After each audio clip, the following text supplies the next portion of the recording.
राधा कुंड निवासी पूज्य श्री रघुनाथ दास गोस्वामी जी के विषय में श्रीहित ध्रुवदास जी कहते हैं, सोवत हु रसना रटे राधा कृष्ण सुनाम।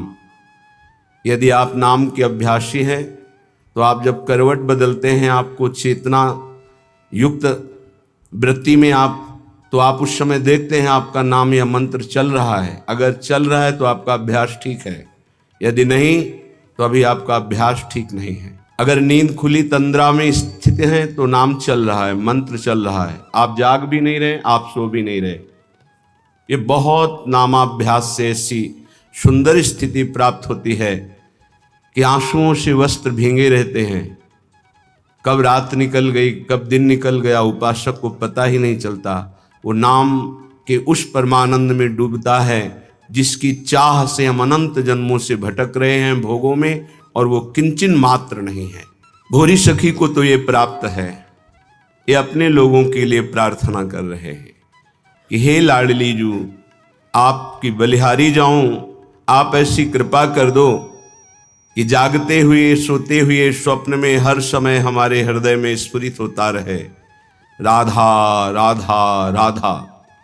हृदय से, दिल से, जिह्वा से, श्वास श्वास से, रोम रोम से, हे किशोरी जू बस मेरे राधा राधा राधा राधा ऐसा निकले।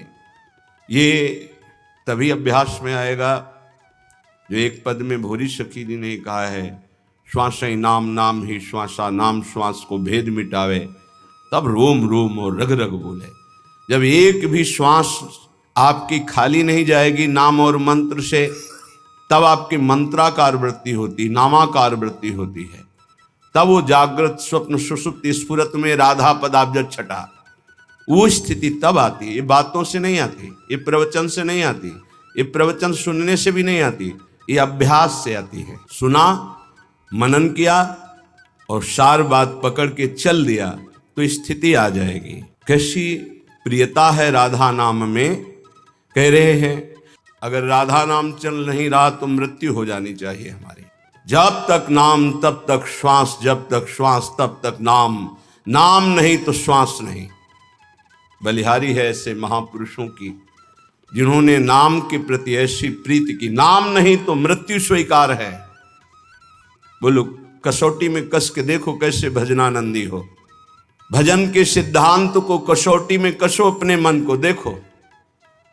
जहां एकादश स्कंद श्रीमद् भागवत में लिखा हुआ है कि त्रिभुवन की राज्य लक्ष्मी देने पर भी आधे पल के लिए जो अपने इष्ट का चिंतन नहीं छोड़ता वो महाभागवत है। विचार करके देखो हम क्या है, नाम में हो गए। सच्ची मानिए, सच्ची। उपासक जब तन्मयता पूर्वक नाम का आश्रय लेता है तो नाम उपासक को पकड़ लेता है। ये जो नींद में नाम चलता है, स्वप्न में नाम चलता है, उपासक नहीं जपता है, ये नाम पकड़ लेता है उपासक को। ये अंदर की बात है, चाहे वो शौच में हो या अशौच में, दोनों में नाम कभी नहीं रुकता। अपवित्रः पवित्रो वा सर्वावस्थांगतो पिबः यह स्मरेत पुंडरीकाक्षम सवायाभ्यंतर शुचि। वायाभ्यंतर से परम पवित्र रहता है जिसकी स्मृति में हर समय नाम चलता है, जिह्वा में, कंठ में, हृदय में, स्मृति में। क्या अद्भुत स्थिति नाम जापक की। कल एक महापुरुष के दर्शन हुए महाराष्ट्र के, रोम रोम से उनके निकल रहा था विट्ठल विट्ठल विट्ठल। ये अपनी अनुभूति कह रहा हूं। प्रश्न का उत्तर इधर दे रहे थे लेकिन आकर्षण हो रहा था, कोई है महाभागवत यहाँ। तो एकदम दृष्टि दौड़ी, देखा, उनका प्रश्न का उत्तर बाद में, पहले संभाषण करेंगे। हमारा सौभाग्य उदय हुआ, ऐसा लग रहा था साक्षात तुकाराम जी पधारे हैं। सच्ची कह रहे, कभी कभी लाडली जू की ऐसी विशेष महती कृपा होती कि ऐसे छुपे हुए महापुरुष कृपा करके दर्शन देते। जो उपाधि रहित हैं, उपाधि रहित होकर भगवान के वैभव की पूजा हो रही है तो बहुतायत है, लेकिन उपाधि शून्य दैन्य महापुरुष, इनका साक्षात्कार केवल प्रियालाल की विशिष्ट कृपा से होता है। जैसे राजसू यज्ञ में सब उपाधि वाले महात्मा थे, बड़े बड़े ब्रह्म ऋषि महापुरुष, लेकिन उपाधि रहित वाल्मीकि जी की आराधना करा के भगवान ने राजसी यज्ञ की पूर्णता की। ऐसे महाभागवत सच्ची मानिए उनके रोम रोम से विट्ठल विट्ठल निकल रहा था। वो श्रवणेंद्रिय आपके पास नहीं, वो नेत्रेंद्रिय नहीं जिससे सुन सके। रोमांच हो रहा था। 2 घड़ी तो हमको संभलने में लगे, अपने आपे में आने के। केवल ऐसा बार बार की ऐसी कृपा कैसे हो सकती मुझ अधम पर कि ऐसे महापुरुष मुझे दर्शन दे सकते हैं। कोई नहीं जानता, वो ऐसे ही साधारण ऐसे बैठे हुए थे। रोम रोम से विट्ठल विट्ठल विट्ठल निकल रहा था। ये तभी होता है जब अभिमान लीन हो जाता है आराध्य देव में, तब रोम रोम रग रग में नाम स्वयं स्फुरित होता है। जनाबाई के कंडों से निकलता था विट्ठल विट्ठल विट्ठल। तुकाराम जी जहां चरण रख देते थे वो भूमि बोलती थी विट्ठल विट्ठल। ये रोम रोम से राधा राधा निकलने लगे। कोई आश्चर्य की बात नहीं है, जिस भूमि को छू दिया वो भूमि बोलती है। श्री स्वामी शरण जी महाराज हित धाम में थे, उनके मस्तक में ऐसे जैसे तिलक लगाया जाता है बराबर बहुत समय तक, फिर हटा दिया जाए तो तिलक का चिन्ह बन जाता है। ऐसे मस्तक में राधा नाम तेजो में उभर आया था। इतना राधा नाम कि मस्तक पे ऐसे राधा ऐसे लिखा दिखाई देता था। नाम रूप में जब निरंतर अभ्यास नाम का होता है तो रूप छा जाता है, चमत्कार प्रकट हो जाता है, ध्यान धरना नहीं पड़ता। वही ललित त्रिभंगी लालजू महाराज के अधरों में बंशी और मंद मंद मुस्कुराती हुई अनंत सौंदर्य माधुर्य समुद्र को भी आकर्षित करने वाला रूप श्री लाडली जू का। लालजू अपने अधरों में बंशी रखकर राधा राधा गायन कर रहे। प्यारी जू बिना मोल के लालजू बिके हुए। प्यारी जू का भ्रकुट संचालन, मंद मुस्कान और अमृत भरे रसमय वचन। लालजू बिना मोल के बिक गए। ऐसे प्रियालाल नेत्रों में छाए रहते हैं। नैनन पिय मूर्ति बसे तेहि रस रहे समाय। यह लक्षण सुनि प्रेम के और न कछु सुहाय। और न कछु सुहाय फिरे अपने रस मातो। कुटुम देह ते जाए छूट सभी विधि नातो। जहां जहां पिय की बात सुने खोजत तिन गैनन। ओ अद्भुत स्थिति मम भक्ति युक्तो भुवनम पुनात। ऐसा महाभागवत भुवन के भुवन को पावन करने की सामर्थ्य रखता है। नाम रूप में जितना नाम जप करोगे रूप झलकने लगेगा। और रूप नाम में, रूप का परिचय नाम से ही होता है। देखिए रूप नाम आधीना। अगर नाम नहीं तो परिचय नहीं मिलेगा। सामने रूप खड़ा हो, ये कौन है? बोले अमुक है। नाम परिचय कराता है रूप का। तो रूप नाम में, नाम रूप में बीबी होए दुलराऊं। रूप में डूबा हुआ नाम जप कर रहा है, कभी नाम में एकाग्र बुद्धि करके रूप में डूबा हुआ है। नाम रूप, नाम रूप में, रूप नाम में बीबी मैं हुए दुलराऊं। पियत छकी मतवारी प्यासी, कैसे कोई समझ पाएगा? पान करके प्रेमामृत का छका हुआ उपासक मस्त है, लेकिन प्यास बढ़ती चली जा रही है राधा नाम की, राधा रूप की, राधा चरणारविंद की सेवा की। और प्यास पियत ना घाऊं, निरंतर पान कर रहे फिर भी तृप्ति नहीं। अरबरात मिलवे को निस दिन मिले ही रहत मनो कबहु मिले ना। हे प्रिया जी, ऐसे राधा नाम में डूब जाऊं कि सुबह हुई कि शाम हुई इसका पता ना चले। पूरा जीवन केवल राधा नाम की तन्मयता में व्यतीत हो। कृपा करो लाडली, हम पर द्रवित हो जाओ। श्रीहित बेगी डरो मोहि पर। हे प्रेम स्वरूपा प्रियाजू, द्रवित हो जाओ, दया कर दो कि मैं आनंद में उमगती हुई हर समय राधा नाम जप करूं और आपका यश गान करते हुए जीवन व्यतीत करूं। जीवन का परम लाभ यही है। जिनकी बात करने मात्र से भव समुद्र छूट जाता है वो प्रिया प्रीतम है, अन्य बात नहीं। अन्य बात करोगे फंस जाओगे। तब सुख हरिवंश गुण नाम रसना रटत, और बहुवचन अति दुखदानी। और कुछ बोले तो दुख में फंस जाओगे, निंदा स्तुति बन जाएगी। एकमात्र प्रिया प्रीतम की बात करो, उनका नाम जप करो, बहुत जोर का प्रेम प्रकाशित हो जाएगा हृदय में। दो ही बातों से, नाम जप और लीला गुण गायन श्रवण, इसी से प्रेम प्रकाशित होता है। श्रीपाद प्रबोधानंद जी महाराज कह रहे हैं, श्रीधाम वृंदावन का यदि आश्रय और वास मिल गया है तो आपको बहुत धैर्यवान बनना होगा। या आप भक्ति के मार्ग में चल रहे हैं तो आपको बहुत धैर्यवान बनना होगा।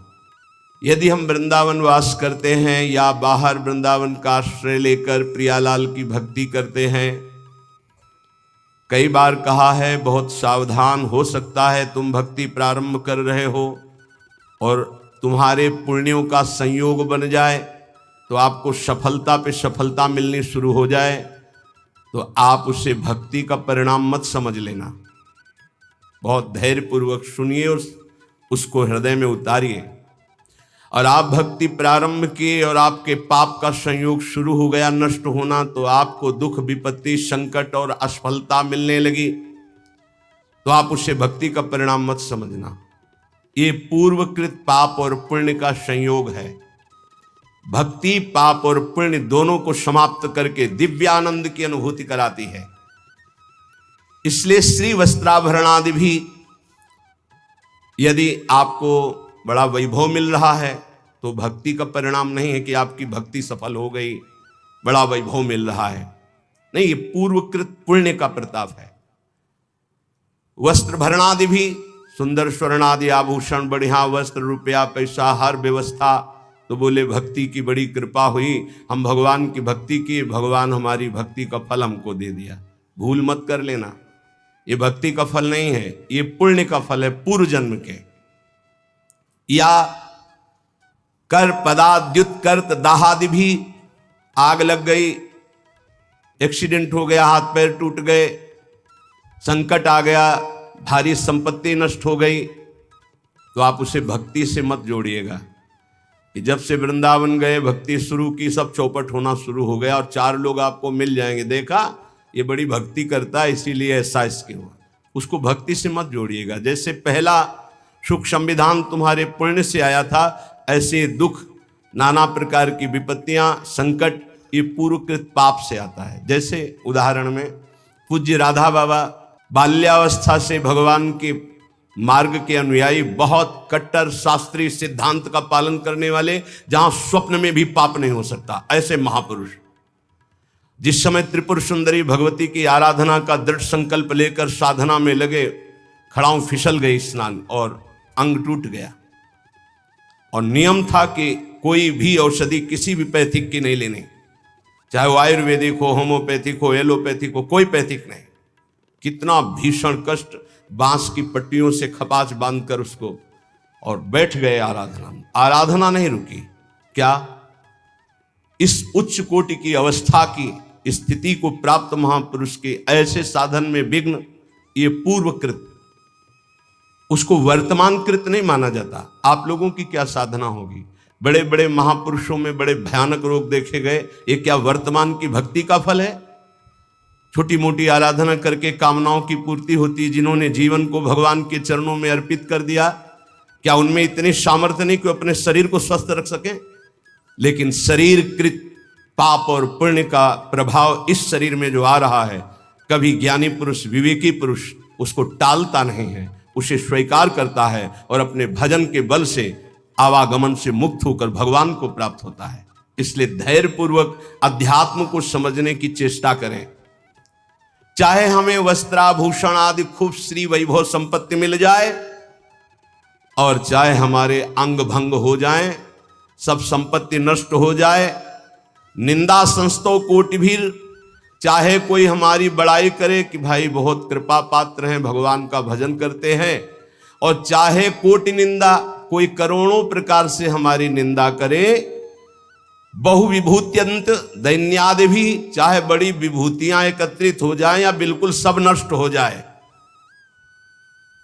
तो भी हम अपने प्रभु की भक्ति छोड़ने वाले नहीं। ऐसा धैर्यवान परमार्थ पे चल सकता है।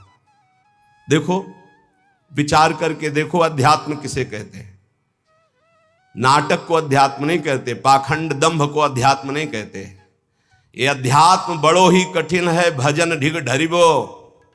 ये शूरवीर का कार्य है कि कदम आगे बढ़ेगा, चाहे जितना अस्त्र संचालन हो। जीवन नेव मृतो यथान विकृतिम प्राप्ता कथनचित क्वचित। जीवित रहूं या मर जाऊं, कदम पीछे नहीं हटेंगे। ये उन बहादुरों का मार्ग है परमार्थ। कायरों का मार्ग नहीं कि काम क्रोध मारा थप्पड़ और फैल के गिर गए, कंठी अलग माला अलग तिलक अलग। ये उनका कार्य नहीं है, उन शूरवीरों का कार्य है। आगे की पंक्ति में, जीवन नेव मृतो यथा न विकृतिम। जीवित रहूं या मर जाऊं इसकी कोई परवाह न विकृतिम। अपनी भक्ति में विकृति नहीं आने दूंगा, अपने भगवत मार्ग में मैं कभी कमी नहीं आने दूंगा। नियम लो, यह है भक्ति का स्वरूप। तब अजित भगवान को जीता जाता है। ये खिलवाड़ का मार्ग नहीं है। प्राप्ता कथनचित क्वचित। कोई भी विकार आकर के कहीं भी निपट सकता है। यह है गुरु का चेला, दूसरा कोई नहीं है। जैसे पहलवान गुरु अपने चेले को जहां देखता है कि कमजोर है, वहीं पीट पीट के फिर वो अखाड़े पे खड़ा करता है, अंगुली घुमाता है। ऐसे कोई भी लड़ सकता है। ऐसे ही यहां क्वचित कथनचित, कहीं भी कोई भी मेरे प्राण ले लो, लेकिन मैं भक्ति का मार्ग नहीं छोड़ सकता। चाहे वैभव आवे, चाहे नष्ट हो जाए, चाहे शरीर रहे या नष्ट हो जाए, यश हो या अपयश हो, इसकी कोई परवाह नहीं। जीवन नेव मृतो यथान विकृतिम प्राप्ता कथनचित क्वचित। मरूं या जीऊं इसकी अब कोई परवाह नहीं। ऐसा ही उपासक विजय प्राप्त करता है इस माया पर। नहीं तो बहुत लुभावना और भयावना दोनों प्रकार का आकर्षण माया देती है। शूरवीर टिकता है नहीं, मृत्यु वरण, लेकिन भगवान को नहीं छोड़ सकता। महात्मा बुद्ध जी जब ब्रह्मबोध करने के लिए घर से निकले तो एक वृक्ष के नीचे बैठ गए और संकल्प किया कि शरीर का मांस गलित हो जाए, हड्डियां टूट जाएं, प्राण निकल जाएं, पर जब तक ब्रह्म साक्षात्कार नहीं होगा तब तक आसन से नहीं उठूंगा। और ब्रह्म बोध करके ही आसन से उठे, इसीलिए उसे बोध वृक्ष कहा गया। वही चित्र और वही श्लोक उड़िया बाबा अपने डायरी में रखते थे सदैव सामने। ऐसे जीवन में 2 श्लोक सामने सदैव रखा अपने दिमाग में। मात्रा स्पर्शास्तु कौन्ते शीतोष्ण सुख दुखदा आगमा पायनो अनित्यास्तास्ति क्षस्व भारत यम ही न व्यथ्यन्ते ते पुरुषम पुरुषर्षभ सम दुखा सुखाधीरम स्वमृतत्वाय कल्पते। जब कभी कोई भी विपत्ति, संकट, गर्मी, सर्दी, भूख, प्यास, ये 2 श्लोक का निरंतर सामने से भगवान कह रहे, जगत गुरु कह रहे, यम ही न व्यथ्यन्ते ते। व्यथित मत हो, शांत मंत्र में लग, अपने इष्ट के चिंतन में लग। श्री वृंदावनमाश्रय प्रिय महानंदैक कंदम परम। जो ऐसा हो जाता है उसे वृंदावन महा आनंद प्रदान करता है, वो महाप्रेम का अधिकारी होता है। देखो, शरीर छूटेगा, आज नहीं तो कल छूटेगा। हमें शरीर को लेकर के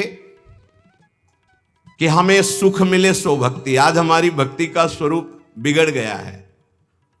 शरीर सुविधा ही हमारी भक्ति रह गई है। बहुत ध्यान देने योग्य बात है। सच्ची मानिए, भगवान के मार्ग में चलने के लिए ये तो पक्का है, पक्का है, पक्का है। अपने को प्रभु के चरणों में समर्पित करके सुख दुख दोनों को समान भाव से सहने का विचार पक्का कर लो तो निकल जाओगे। अगर सुख के भोगी बने तो दुख में भाग जाओगे, टिकोगे नहीं इस मार्ग में, चाहे गृहस्थ हो चाहे विरक्त हो। शरीर को कितना दुलार करके तुम बचा लोगे, कितना? खा पी के खूब चर्बी शरीर में बढ़ रही है, नष्ट होने वाला है। एक घृणा करो इस वृत्ति से। अच्छे अच्छे पदार्थ खा खा कर शरीर को मोटा कर रहे, अपने आप को उठने बैठने लायक नहीं रह रहा है शरीर। कहो व्यायाम करो, प्राणायाम करो, शरीर को कसो, शरीर स्वस्थ, चित्त स्वस्थ, साधन संयम परायण, अभी आनंद आ जाए। भोजन तो व्यायाम, वायु ले रहे हो तो प्राणायाम जरूरी है। साधु हो या गृहस्थ हो, अगर तुम्हारा शरीर स्वस्थ नहीं, शरीर के कितने ऐसे अंग हैं जो साधारण प्रक्रिया से उन पर कोई प्रभाव नहीं पड़ता, उनको असाधारण, जैसे एक सांस में 2-3 किलोमीटर दौड़ना, चलो बाहर नहीं दौड़ सकते तो आजकल यंत्र चले हैं, ट्रेडमिल क्या कहते हैं, उस पे चल सकते हो आप। 48 मिनट प्रत्येक साधक को चाहिए कि पद्मासन या सिद्धासन में बैठे। 48 मिनट, ये बहुत छोटी बात है। 6-6 घंटे आसनों पे बैठने का अभ्यास किया जाता है। भीषण सर्दी में पसीना, केवल एक लंगोटी लगाए गंगा किनारे बैठे, मार के नीचे बिछी हुई, उसी का आसन उसी का चला, 6-6 घंटे खुले में ऐसे पसीना से लथपथ शरीर हो जाता है। 90 प्राणायाम, साय मच जाती है दिमाग में, एकदम मंत्राकार वृत्ति। परमानंद की अनुभूति के लिए अध्यात्म चाहिए। शरीर का दुलार करने वाला कभी साधक नहीं होता। प्रायः कुछ ऐसे महा कृपा पात्र जन हैं जो शरीर को संयम में, इंद्रियों को संयम में रखने की विचारधारा करते हैं। नहीं तो आजकल हम सुविधा को अपनी भक्ति का फल मानने लगे हैं। सही, हम आपसे हृदय की बात कहते हैं, भले बुरा लगे। ये सुविधा भगवान की प्राप्ति में बड़ी दुविधा है। जब तक भगवत प्राप्ति न हो जाए तब तक सुविधा का भोग न करें। हम धन्य घड़ी वो मानते हैं जब हमारा जीवन असुविधा में व्यतीत हुआ है। 20 वर्ष हम धन्यवाद प्रभु को करते हैं कि वो समय हमको दिया जो हम जानते नहीं थे कि वही सुख का साधन है, वही सुख का साधन है। हम नहीं समझ पाए थे, हम उससे समझ रहे थे, हमारी कसौटी कसी जा रही, लेकिन आज हमको समझ में आता है कि हमारा वरदान का समय वो था।